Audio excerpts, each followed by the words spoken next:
पिछले सेशन में हमने 2 लेज़र तैयार किए थे, राम कैपिटल और आईडीबीआई बैंक। इस सेशन में बात करेंगे plant machinery, Dinesh and sons जो कि हमारे डेटर्स हैं, CNC and company, creditors, sale और परचेज के लेज़र के बारे में। सबसे पहले हम प्लांट और मशीनरी लेज़र को ग्रेड करते हैं। देखिए इसका जो ग्रुप है वो फिक्स एसेट है।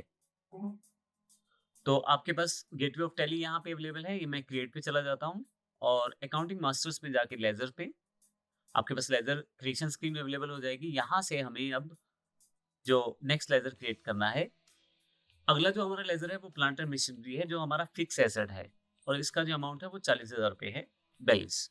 यानी कि 40,000 रुपए की वैल्यूएशन की मशीन हमारे पास पड़ी है। तो आइए देखते हैं इसके लेज़र किस तरह से क्रिएट करेंगे।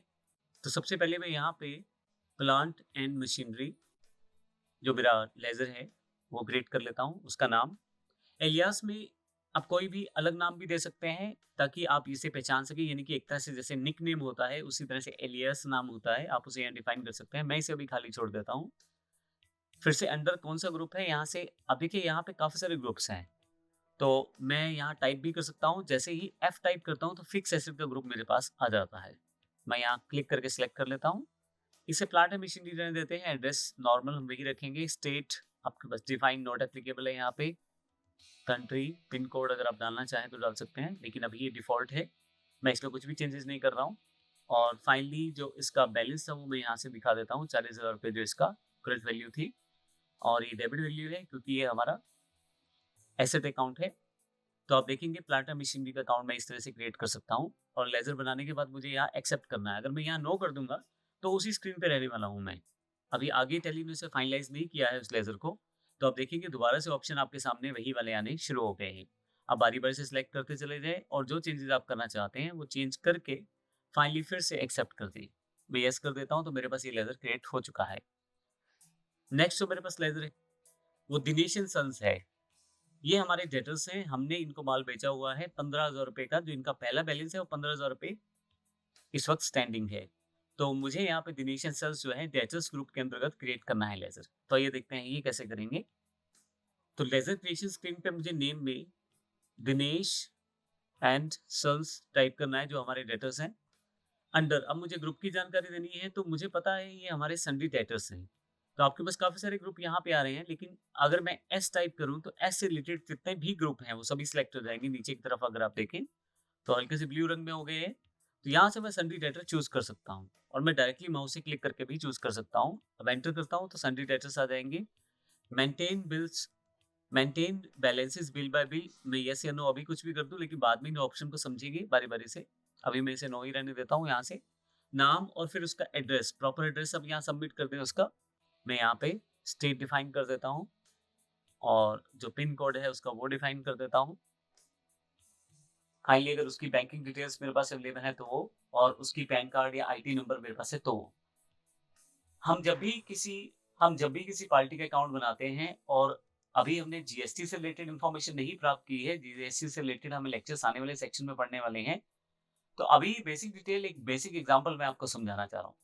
आने वाले सेशन में हम जीएसटी जब समझ लेंगे, उसके कॉन्सेप्ट को क्लियर कर लेंगे, तो उसके पश्चात हम जीएसटी की जो एंट्रीज हैं, उसमें जब लेजर्स क्रिएट होंगे, तो वो किस तरह से हमें वो सारी इन्फॉर्मेशन फिल करनी पड़ेगी, वो आने वाले लेक्चर्स में हम लोग उन्हें वर्कआउट करने वाले हैं। तो अभी मैं इसे ब्लैंक छोड़ देता हूँ और यहाँ से जो इसका दिनेश एंड सन्स का जो बैलेंस है ओपनिंग, उसकी जानकारी देता हूँ। दिनेश एंड सन्स का जो ओपनिंग बैलेंस है वो 15,000 रुपए है। तो यहाँ मैं 15,000 रुपए फिल कर देता हूँ, एंटर कर देता हूँ और फाइनली आप देखेंगे यहाँ पे अगर बिल वाइज ब्रेकअप है तो वो इन्फॉर्मेशन अभी मैं इसे खाली छोड़ देता हूँ और जैसे ही एंटर करूंगा मेरे पास एक्सेप्ट स्क्रीन फिर से आ जाएगी। मैं इसे यस कर देता हूँ। तो मेरा ये ledger Dinesh and sons create हो चुका है जो कि हमारे सन्डी डेटर्स हैं। इसके पश्चात हमारे पास सीएनसी एंड कंपनी है जो हमारे क्रेडिटर्स हैं। आइए इनका लेजर क्रिएट करते हैं। तो नेम में मैंने सीएनसी कंपनी टाइप कर लिया है। थोड़ी सी नीचे आती है यहाँ अंडर की जानकारी यानी कि ग्रुप की जानकारी देनी है। तो ये हमारे सन्डी क्रेडिटर्स हैं। अगर मैं यहाँ एस टाइप करूंगा तो यहाँ पे मेरे पास नीचे की तरफ अगर आप देखिए तो एस वाले ऑप्शन सेलेक्ट हो जाते हैं। तो ग्रुप्स में यहाँ सन्डी क्रेडिटर्स चूज कर लेता हूँ। फाइनली फिर अभी मुझे maintain balances bill bye bill नहीं चाहिए, तो अभी मैं इसे नो कर देता हूँ। कंपनी का नाम या उस व्यक्ति का नाम जो हमारा क्रेडिटर है, उसकी जानकारी आप एड्रेस के रूप में दे दें। फिर से अगर स्टेट है तो उसकी जानकारी, और यहाँ पे अगर आपके पास पिन कोड है तो उसकी जानकारी। फाइनली बैंक डिटेल्स अगर आपके पास है और अगर आपके पास पैन या आईटी नंबर है उसका। जो इनका बैलेंस है वो मुझे यहाँ सबमिट करना है। तो सीएनसी एंड कंपनी का जो बैलेंस है वो हमारे पास ₹12,000 है। मैं यहाँ ₹12,000 सबमिट कर देता हूँ। फाइनली एंटर और यहाँ से एक्सेप्ट कर लेता हूँ स्क्रीन को। तो हमारे पास क्रेडिटर अकाउंट भी क्रिएट हो चुका है। 2 अकाउंट हमारे पास और हैं, सेल और परचेज़। तो ऑब्वियस है कि सेल अकाउंट है वो हमारे पास सेल ग्रुप के अंतर्गत आना चाहिए और जो परचेज़ हमारे पास लेज़र क्रिएट होगा वो परचेज़ ग्रुप के अंतर्गत आना चाहिए। तो आइए इन दोनों अकाउंट्स को भी या इन दोनों लेज़र्स को भी क्रिएट करके देखते हैं। तो लेज़र क्रिएशन स्क्रीन पे ही मैं यहाँ सेल्स अकाउंट के नाम से अपना अकाउंट क्रिएट कर लेता हूँ। तो यहाँ पे यदि आप देखें तो आपके पास जो ग्रुप है हमें यहाँ से सेल्स अकाउंट चूज़ करना है। आप नाम कुछ भी रख सकते हैं, ज़रूरी नहीं कि आपको सेल्स अकाउंट रखना है, सिर्फ़ मैंने अपने लिए रखा है। मैं यहाँ पे चेंज भी कर सकता हूँ। जैसे सेल्स अकाउंट जो है इसको मैं लोकल सेल के नाम से अकाउंट क्रिएट कर लेता हूँ। लेकिन जो ग्रुप रहेगा वो आपका सेल्स अकाउंट ही रहने वाला है। तो यहाँ पे सेल्स अकाउंट मैं चूज़ कर लेता हूँ, एंटर करता हूँ। Type of laser, invoice, rounding या नॉट एप्लीकेबल अभी एडवांस ऑप्शन है, अभी हम छोड़ देते हैं, नॉट एप्लीकेबल कर देते हैं इसे। बैंकिंग डिटेल्स नो और फाइनली यहाँ अगर आपका ओपनिंग बैलेंस कोई है तो यहाँ से। लेकिन मैं इसे एक्सेप्ट कर देता हूँ येस, क्योंकि हमारा इसका भी कोई भी ओपनिंग बैलेंस नहीं है। इसके पश्चात अब हमें यहाँ पे एक परचेज़ लेज़र क्रिएट करना है, तो यहाँ से मैं परचेज़ टाइप कर देता हूँ।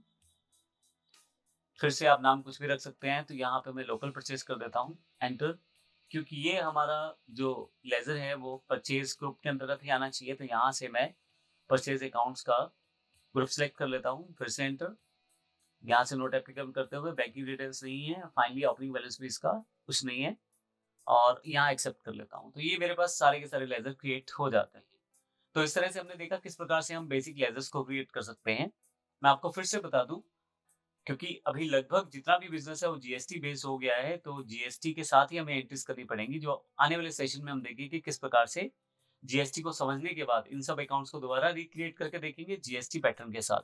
लेकिन अभी केवल बेसिक अंडरस्टैंडिंग के लिए कि टैली में लेज़र बनाया कैसे जाता है, उसकी जानकारी मैंने आपको इस सेशन में दी है। अगले सेशन में हम देखेंगे किस प्रकार से अगर आपका लेज़र बन चुका है, तो आप अल्टरेशन करना चाहते हैं, तो वो आप कैसे कर सकते हैं। धन्यवाद।